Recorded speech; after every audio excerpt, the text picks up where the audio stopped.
The character of Sonic the Hedgehog has always been special to me. Seriously, I used to play Sonic on my Mega Drive, read the comics, and play with the figures so much as a kid that often even my dreams were dominated by this guy. Have you ever had a dream that you do? But honestly, I probably have him to thank for becoming a gamer. Sure, I had other consoles, played other games, but it wasn't until I ran through those green hills, survived a chemical plant, and put a floating island back where it belonged that I realized this would now be a hobby for the rest of my life. Now, we all know the gameplay undoubtedly played a huge part in the success of the series. The speed, the freedom, the pinpoint accurate physics. Mostly, playing Sonic was like going on a roller coaster in your own living room. One that you were in full control of and could play around with and try something new every time. There was something insanely special about Sonic games at that time. A miraculous formula that came out of nowhere and allowed Sega to compete right alongside an industry behemoth like Nintendo. It was incredible. But with all that being said, I don't think the success of Sonic the Hedgehog is just down to its gameplay. That simply doesn't give enough credit to the character of Sonic himself for making the series as popular as it is. His design, his carefree, couldn't give a f 90s attitude, and the fact that his motivation, more often than not, is simply wanting to help people. Sonic can't stand injustice. He's all about freedom, and is ready to spit in the face of any rogue authority who threatens it. And I spit in the face of people who don't want to be cool. Sonic began as an amalgamation of everything that made 90s culture great, and the resulting cocktail connected with the audience at the time in a big way. He taught us that helping people is the cool thing to do, that friendship and loyalty are important, that you should do the right thing even if the people you're helping don't make it easy.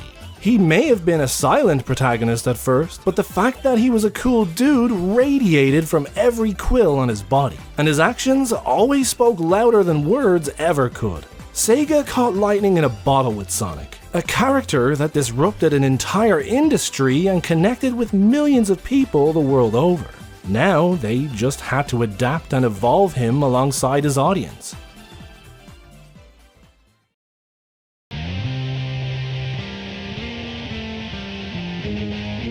I've been a Sonic fan since SA2 on the Dreamcast from the early 2000s, and I ended up playing SA1 and Sonic Heroes, etc, etc. SA2 was my first Sonic game and I enjoyed playing it, and Heroes is when I realized that I actually loved the franchise as a whole, like I just wanted to keep playing these games. But I don't think I truly fell in love with the character Sonic until I watched Sonic X. Something about the 4Kids era and Sonic X just really stuck with me, you know? Being a kid and tuning into that show every week and just seeing all these characters that you kind of already saw in the games before, but like fully given their time to shine, like more fleshed out than they ever were in the games. Honestly, in my opinion, Sonic X is the greatest product that Sonic has ever made when it comes to characterization of the cast of Sonic. With the TV show, you have more time to flesh things out compared to the games, and I think Sonic X just did it the best, and it really made me fall in love with the characters, like as a whole, and the connection I had with those characters would continue throughout the 4Kids era, like especially even Sonic Rivals 2, which I don't think gets talked about enough when it comes to characterization. I mean, it wasn't a crazy story in Rivals 2, but the voice acting and the delivery and the energy of all the characters, every character felt like they were portrayed really well, and that's why it's been so hard for me to connect with the characters ever since the 2010s, because it just felt like they lost their energy, they lost their purpose, they lost the things that made me fall in love with them in the first place, you know? To the point where now I'm so detached from the characters that I just kind of follow the games for the gameplay alone and not for the actual characters themselves. But yeah, Sonic and Sonic X, I think he was the greatest characterization of Sonic, because he had strengths, but he also had weaknesses, he had flaws. He was like, I don't want to say human because he's not human, but he felt human in his emotion. I feel like Sonic has always been a mix of cockiness, energeticness, heroism, sarcasm, and empathy, and every version of Sonic kind of toys with the levels of those things, and I think Sonic X got the closest to having those levels be effectively perfect. Not to say I don't love other takes of the character that have different levels, like Sonic Prime. Sonic is very different, but I still love that version of Sonic with Devin Mack. And I did love the Jalil White cartoons as well, minus Underground of course, and even movie Sonic as well. But yeah, for me, Jason Griffith and especially Sonic X is just S tier. What I loved most about Sonic during the Adventure and Dark eras was that he successfully and faithfully brought that signature 90s charm into a new decade. refining and adapting it for a growing audience and to work with the much darker stories now being told. Yes, he's overflowing with quips and cheesy dialogue, but it's never enough to insult our intelligence. It's always charming in that just Sonic being Sonic kind of way. Crucially, I never felt like I was losing brain cells listening to him. He was capable of being brash, cocky, aloof, but he also did whatever he could to help anyone in need, even if it was reluctantly at times. But he actually knew how to be serious when the situation called for it. He gives his enemies their due respect, and is genuinely somber during sorrowful moments. A point that, for me, would become a huge bone of contention with his character later. Now, while some of you out there may have enough self-confidence to say you relate to Sonic, for the rest of us mere mortals, Sonic isn't a relatable character. He's too perfect. He's that guy at work who everyone counts on when things go wrong. We can all rest easy and chill, safe in the knowledge that when the shit hits the fan, he's gonna roll in on his noble steed and make things right. He's that cool friend you had in school that meant nobody would even think about picking on you. The ladies want him and the guys wanna be him. There's just something about Sonic that resonates with those around him. We've seen glimpses of this in the classics, but now that the storytelling has been moved to the forefront and the games are fully voiced, we can see that Sonic has a gift in how he brings people together. He inspires, he makes people want to be their best selves whether they even realize it or not. Sonic is the treadmill that keeps everyone and everything moving forward, and this gift saw him become a natural leader as time went on. He's the world's guardian angel, a guy who shows up, puts manners on the bad guys, and disappears into the sunset. Like Goku in the Dragon Ball series, Sonic can be dropped into any setting or situation and he'll do his thing. Help people. He doesn't need to be hired, he doesn't need to be paid. Just feed him some chili dogs and watch him save your ass. That strong sense of justice and desire to protect people's freedom will always take over. Sonic never needed a character bible. The lyrics to It Doesn't Matter always guided his character.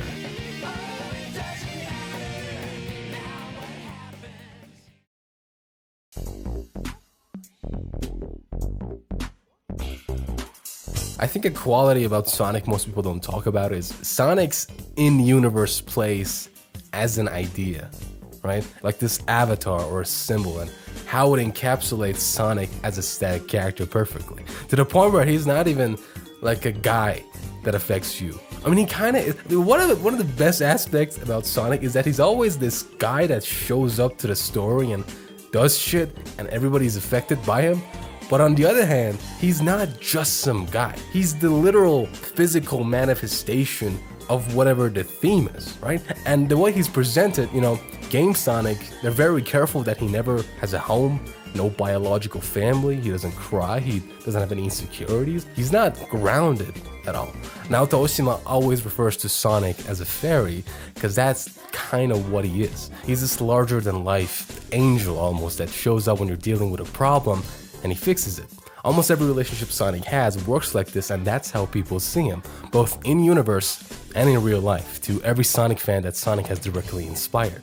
And to me, that's what sets Sonic apart from every other fictional character, because he breaks through that barrier and in a way, it becomes real, almost, you know what I mean? As this embodiment of peace and freedom and butterflies and rainbows and just everything good fucking, and ignoring all this lovey-dovey shit. Look at the Unleashed opening. Look at the way this dude just fights. He's not throwing punches. He's a fucking hurricane out here, just running around demolishing armies in seconds. This isn't a dude you look at and like, yeah, I can relate to him. No, you cannot. You cannot relate to this motherfucker, bro. You look at him as this force of nature and you're just in awe, like, what the fuck is this dude? I'm inspired. I want to be like him. That's the core essence of Sonic, and that's why he is the GOAT. But as the old saying goes, what goes up must come down. I don't think the Sonic fanbase will ever fully agree on when Sonic was at his best, but at the most basic level, what was a well-adjusted and appealing character, one that was being constantly honed and refined for over 2 decades, was to be completely thrown out the window, with the meta era effectively rebooting the entire series. Sonic is often described as a flat character, someone whose main characteristic beats and goals don't change. And that's absolutely fine. But that's not the same as saying that he experiences no growth. Sonic had 2 decades of learning valuable lessons from his experiences. Lessons that made him a better hero, a better leader, and a better person. He was the perfect character to drop in the middle of all these other guys and girls and help shape them. A symbiotic relationship where everyone's a winner. But this philosophy quickly turned from flat to one-dimensional. Sonic's character dialed right back to a shallow jokester. Baldy nose hair! That's the best thing I've heard all day! I'm sorry, I didn't get that memo. I beat you every time! No, seriously, we beat this guy every time. It's like it's our job or something. All those who think Eggman is a total bonehead raise their hands. Will you stop raising your hand? You haven't had one right answer all day. That was cool. Pun entirely intended. What? For someone whose cool demeanor used to come off as effortless, Sonic now just comes off as a tryhard. There's nothing natural or charming about this. That believable sense of self-assurance we were all used to is gone, replaced by the equivalent of a 5-year-old calling someone a doo-doo head and thinking it was a sick burn.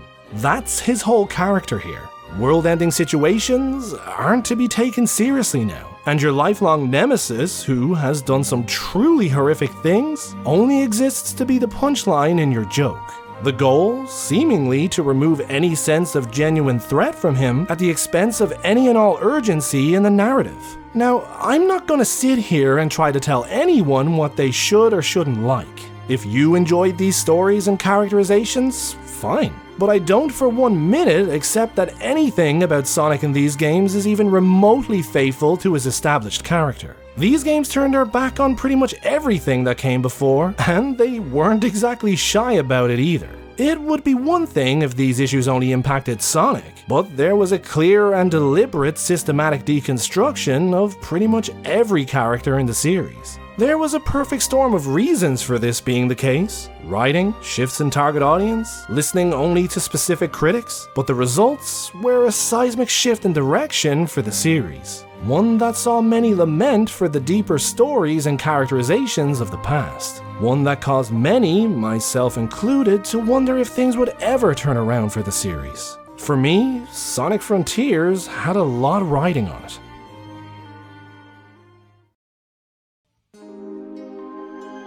What got me into Sonic? Well, I guess it would have to be my family, more specifically my mother, and as such, I can't remember a time where the franchise just wasn't a part of my life. I've been playing the game since I was a kid, and yet I didn't think too much of the character of Sonic. Not that I hated it or anything, but it took a while for me to truly understand and love the character. And the game that really put him up on a pedestal for me was Sonic and the Black Knight, which, in my opinion, has the absolute best characterization of Sonic. It perfectly explores all of the attributes that we've come to know and love about the character. His good nature, his free spirit, his kind heart, his strength and determination. But my favorite thing explored was his morality.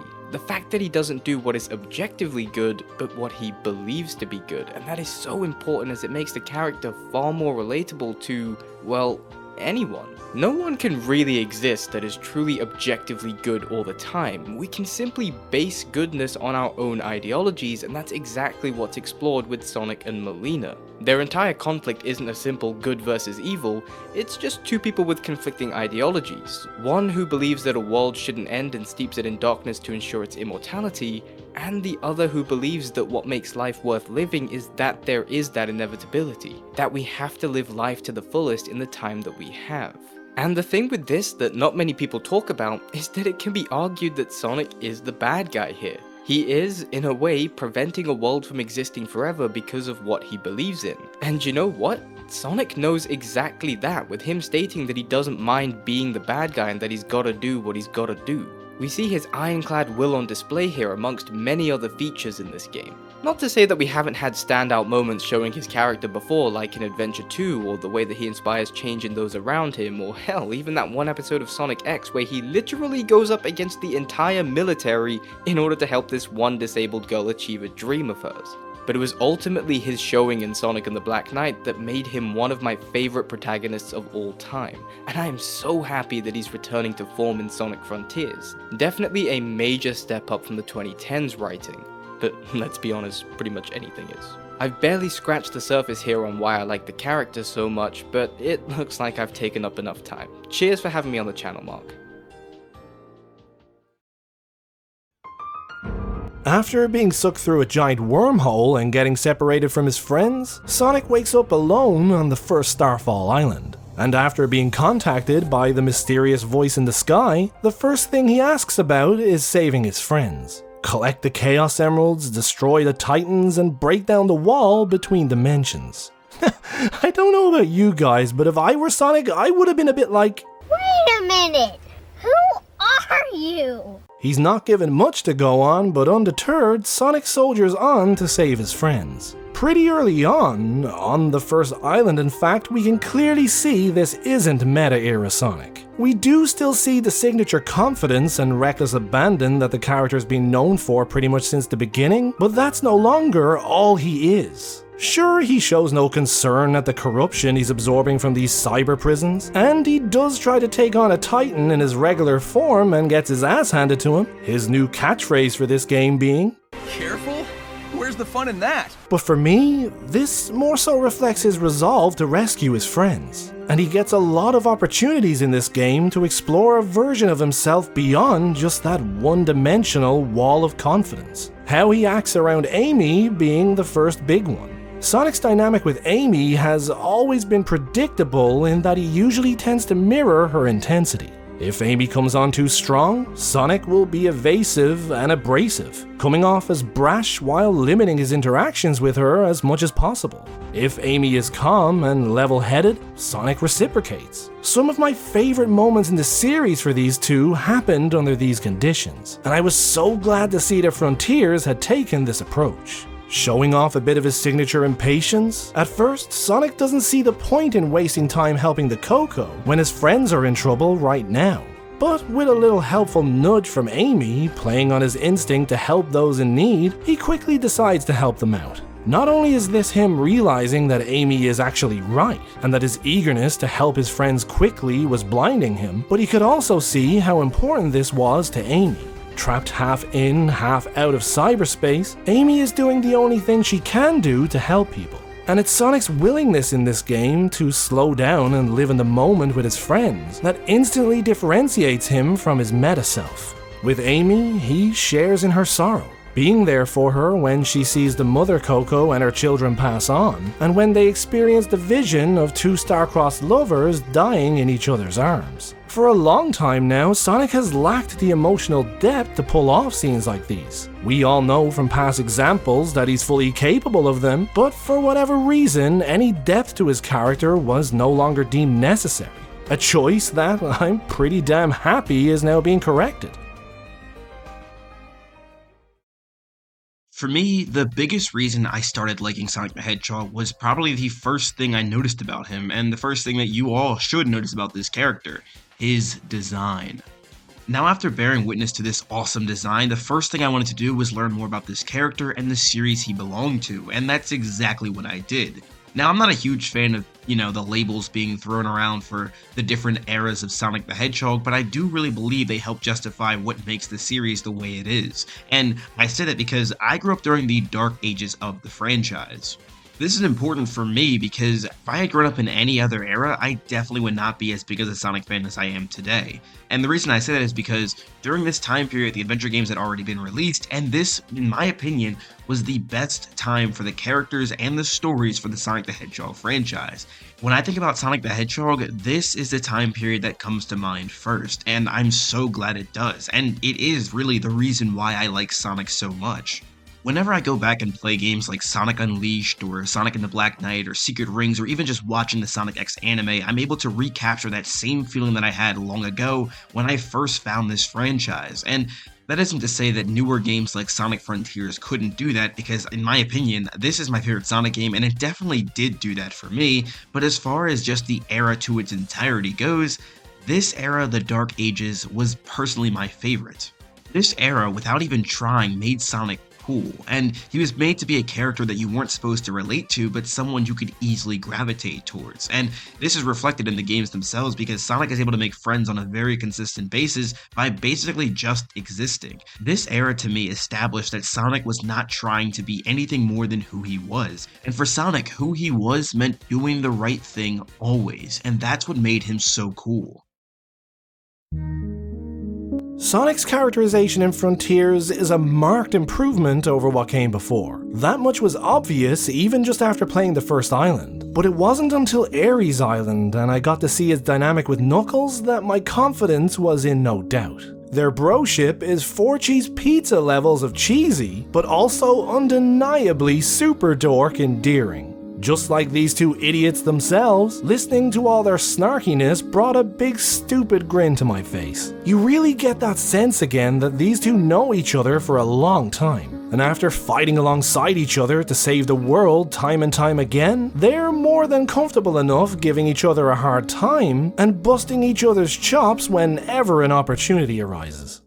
Yeah, you make a great supervisor, Nux. Maybe try fighting next time, though.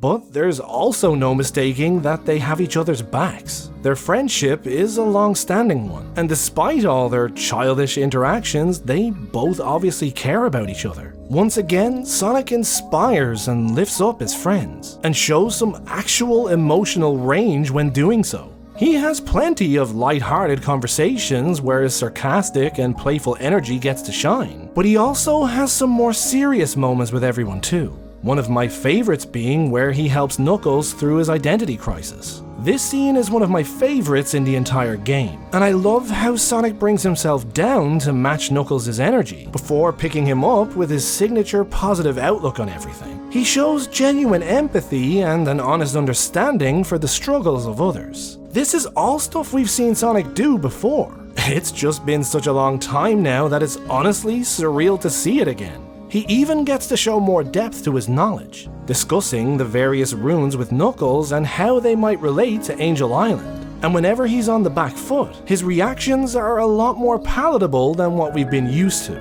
I don't want to go as far as saying humble, that's not really Sonic's thing, but it just feels more like he's giving the situation and his enemies the respect they deserve, not just pissing all over them like the past 10 years or so. He gets to come off as witty, but not at the expense of his enemies. It feels like all of Sonic's character traits have finally been balanced, and the result is a much more tolerable and well-rounded character. Kinda like a fusion of his adventure and dark era personas with his IDW one. And personally, I can live with that.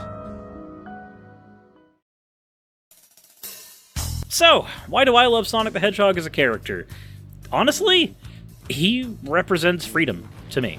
Freedom to be your own person, freedom to move past trauma, freedom to accept the world around you as what it is and keep moving forward in spite of that. Now, granted, those aren't things that I recognized when I fell in love with his character, but that is certainly what I think of when I think about him as an adult now. I grew up in a really restrictive home environment, and I grew up in a really restrictive private school that kind of constrained me socially. Sonic the Hedgehog always represented this person that could persevere through any of those situations. I found myself, when I left private school and went into public school, singing It Doesn't Matter to myself in the school hallways because I didn't know how to socialize with other people, but I did know that there was this character that meant a whole lot to me that I could just relate to. And he wouldn't let shit like this get him down, so I wouldn't let it get me down either. Now, eventually I did learn how to socialize properly, otherwise me and Mark wouldn't have ever talked and I wouldn't be here.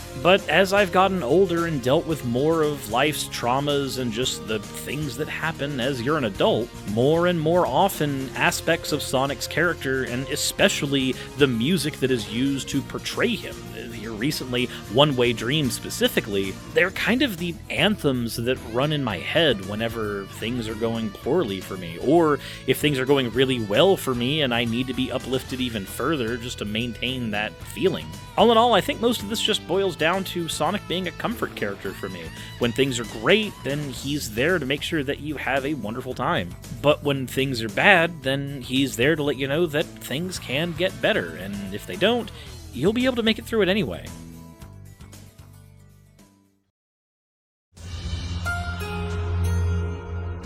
As Sonic reaches Chaos Island, we can see that his body is really starting to feel the effects of his cyber corruption. But he keeps any outward signs of his pain to a minimum so as not to worry Tails. Something you could see any good big bro doing. I've said it before, but I'm gonna have to come back to Sonic's D again. Bruh.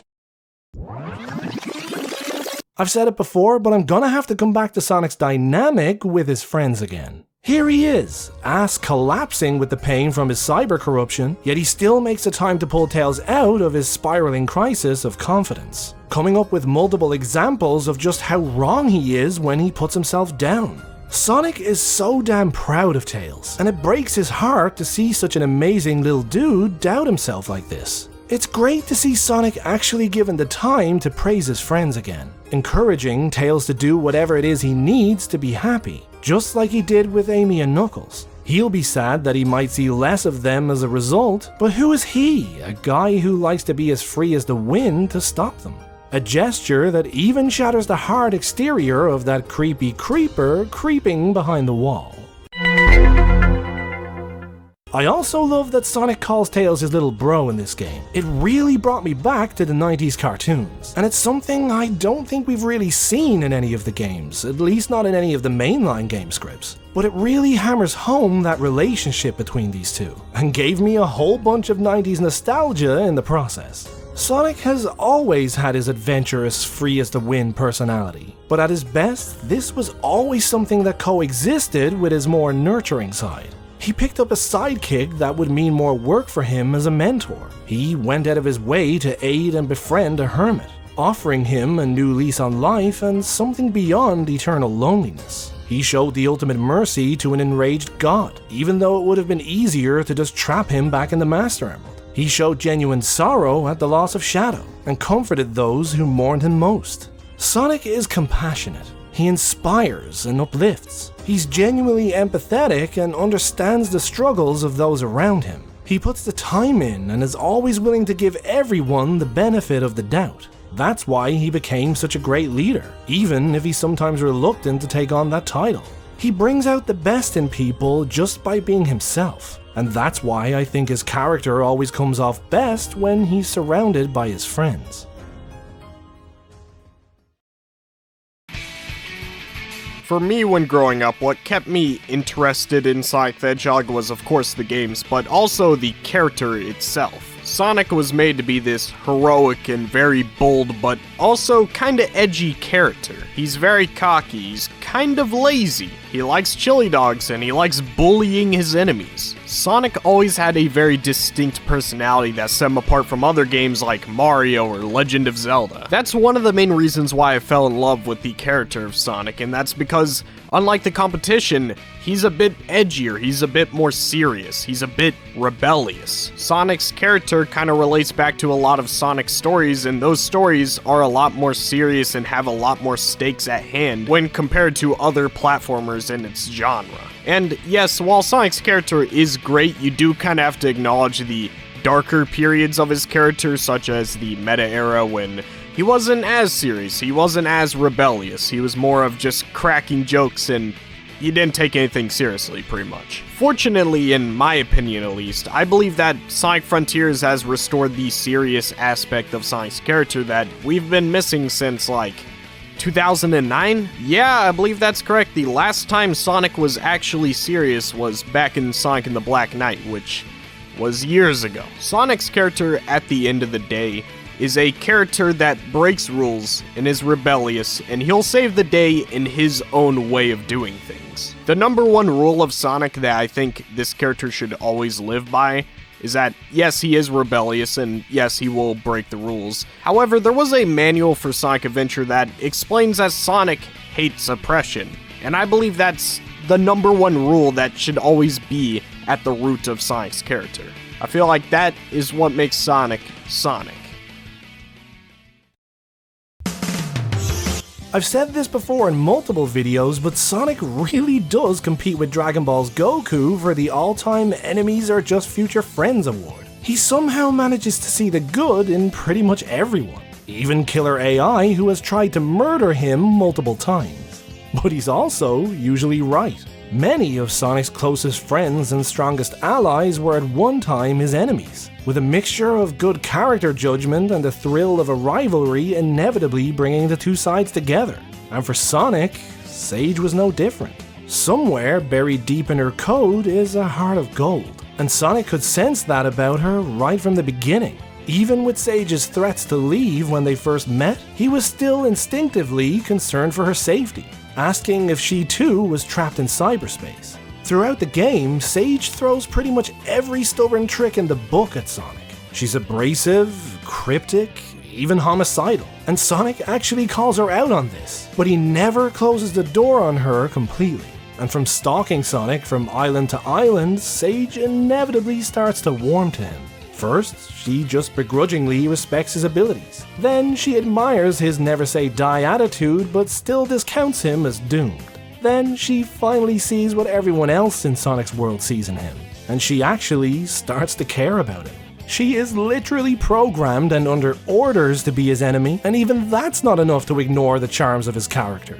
She longs for a family like the one he has, one that has chosen him out of love. Sonic even tries to make Sage feel better about herself by telling her that her name has a meaning, and that Eggman chose it for a reason. The implication being that Eggman actually cares about her. Did a whole video on that, by the way. She's genuinely sad to see his struggle come to the conclusion she predicted. Sonic has been shrugging off his cyber corruption and putting on a brave face because he doesn't want his friends to worry. Even with the tremendous amount of pain he's in, he still just wants to keep pushing forward to save everyone. As Sage says, he never stops, and he never gives up.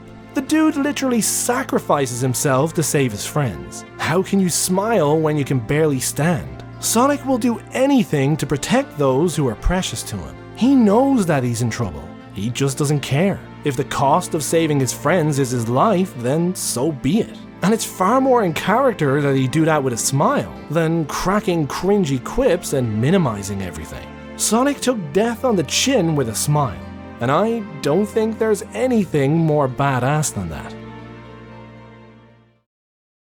Sonic the Hedgehog is just one of those things where, no matter how many stupid and terrible things they do, you just can't help but continue to love them. No matter how many times Sonic has fallen, his brilliant character has always managed to shine through. Even in the low points of the 2010s and the flawed messes in the 2000s, the character of Sonic the Hedgehog was always there in some way, shape or form. My first introduction to the character of Sonic, and just the series as a whole, was with a very crazy, controversial and very high budget game, which was Sonic Unleashed. Regardless of what people may think of the Werehog, it cannot be denied that Sonic's character was where it should have been. From just watching the CGI opening of the game, you immediately understand everything about Sonic. He's heroic, cool, fast, doesn't give up when the odds are against him. He is just Sonic.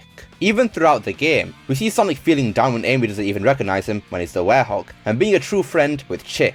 This was Sonic, and I absolutely loved seeing it all those years ago. Now sadly, things changed for the worse of the franchise in the 2010s, as we saw the dumbing down of Sonic stories, budgets being reduced to nothing compared to the previous era, and then having another period of the franchise being a joke. But even through all the baldy nose hairs and the layers of sports tape, elements of Sonic's true character were still somewhat there. He still was determined to be the hero and do what was right, and he still tried to get up no matter how many times he got knocked down. Even in the Sonic movies and Prime to an extent, I don't really like Sonic's character in Prime all that much. Sonic still has some of his qualities that make him Sonic, and Sonic being Sonic is the reason I admired his character so much and still do to this day. Sonic isn't just one singular character trait, he's a combination of many. When you take away one of those traits, he still feels and looks like Sonic but isn't. The past decade has proved that Sonic's character is a crucial thing to make him so likable and appealing to so many people. With the success of Sonic Frontiers, I hope Sega continues to have Sonic's character as it should be in the many games to come.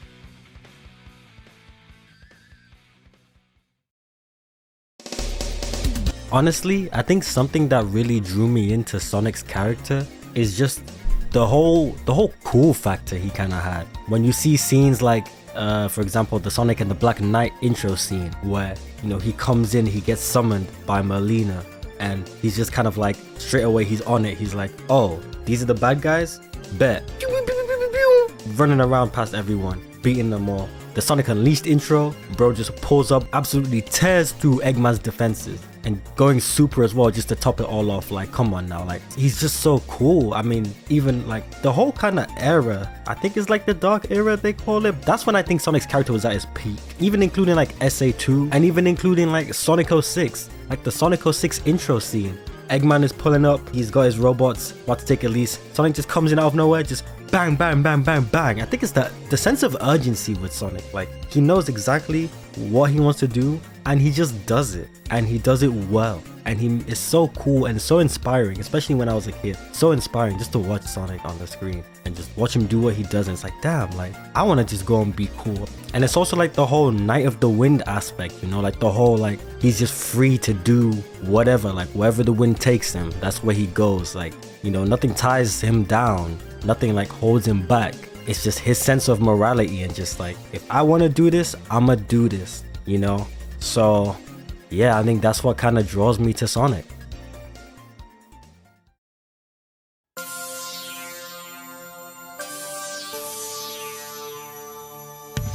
Admittedly, a lot of what I analysed about Sonic and Frontiers has been about how he interacts with those around him. His dynamic with his friends, his dynamic with his enemies, his approach to life, and how he conducts himself in different situations. I say admittedly because I'm fully aware that this is only one aspect of his character. But it's the side of his character that has been neglected for the longest time now. North of 10 years is a long time to wait to see any depth to a series' main protagonist. And I'm sorry, not sorry for gushing about it, but it was such a great feeling to see Sonic being likable again. Make no mistake though, everything else we all love about Sonic was there too. Frontier Sonic returns to the infectious confidence and optimism he had at his best. A nice change from the cheesy, cocky shit he never stopped talking during the meta era. It shows confidence without needlessly devaluing his enemy. And his battles with the Titans are something else. You can see him get that intoxicating rush of adventure, the thrill of pushing himself to his limits in the name of what's right. It's not sickly cringe or nauseatingly smug. It's just a guy enjoying doing what he was put on this world to do. The Titan fights were just awesome. Yes, they're tremendously easy and all about spectacle, but I don't care. Watching Sonic get his Goku moment was instantly worth it for me. In this game, Sonic manages coming off as someone with colossal mental fortitude, but also as convincingly human. He's the only one who can enter and leave cyberspace at will. The others were trapped in a prison of emotional turmoil with no way out. Even Eggman, who wasn't specifically trapped there by Sage, was marooned in a desolate cityscape with no way out, constantly being attacked by ghosts from his past. But Sonic seems to be able to bypass that particular aspect of cyberspace, forming pathways out using his memories of past locations. And I think this is down to Sonic's pure strength of will. He can't be trapped there because he doesn't doubt himself. He has no baggage from his past to hold him back, and he doesn't know the meaning of giving up. Granted, I'm kinda editorializing a bit here, but that's honestly what makes the most sense to me. Tie that all together with his now repaired dynamic with his friends, and those friends now actually being important again, and we finally have a much more complete package now when it comes to Sonic's character. His dorky broship with Knuckles put a smile on my face I was never expecting. His older brother relationship with Tails even melted the heart of an AI. And his interactions with everyone, friend or foe, filled me with more confidence for Sonic than I've had for a long time. No longer is the lesson to the audience that winning is effortless, and that danger can just be shrugged off and everything will still be okay. Winning takes a lot of work. And sometimes getting the outcome you want will require a sacrifice. But as long as you have friends who have your back, The real superpower of teamwork! you can headbutt a hole in the moon and save the day. Sonic Frontiers ends on the promise that characterization is once again important in the Sonic series. And as they all fly off into the sunset, we can only live in hope that the promising future we've been teased for these characters actually comes to fruition. The Sonic series is special to a lot of people. You don't even have to look beyond this video and the personal accounts of my awesome guests to see that. Sonic helps people see their own potential, makes them feel like they can do anything. That's the feeling Sonic has been giving players for 30 years now. You hear it from fans time and time again. Sonic is a tangible thing in people's lives, and the impact of his relentless optimism and never say die attitude extends far beyond just the games he's in. It's been a tough time for Sonic, specifically during the meta era, but it's such a relief to finally be able to say that he's back. Many say that Sonic is a flat character. Others argue that he's not. But no matter where you land in that debate, I think it's fair to say he was never one note. That was the biggest failing of his meta depictions. I'd like to thank all my awesome guests for taking the time to lend their thoughts for the video. If you're curious, you can find links to everyone's channels in the description. I always love getting to hear what makes Sonic special to different people. And now, I want to hear what makes him special to you. When did you get into Sonic? And what was it about this blue pincushion that appealed to you? Do you agree that after Frontiers, Sonic's character is heading in a better direction? Or maybe you have different ideas for him? Let me know your thoughts in the comments. As always, if you enjoyed the video, don't forget to like, subscribe to the channel, and make sure to hit that bell. If you don't hit that bell, you're living life carefully. And where's the fun in that? You can also join the channel Discord, follow me on Twitter, and if possible, support me on Patreon or with a super thanks right here on YouTube. All of your support is much appreciated and goes a long way with helping me keep creating. Plus, you get to see your name in the video credits like these awesome people. All those links are in the description, so be sure to check them out if you can. But for now, a big thank you for watching. And as always, guys, take care.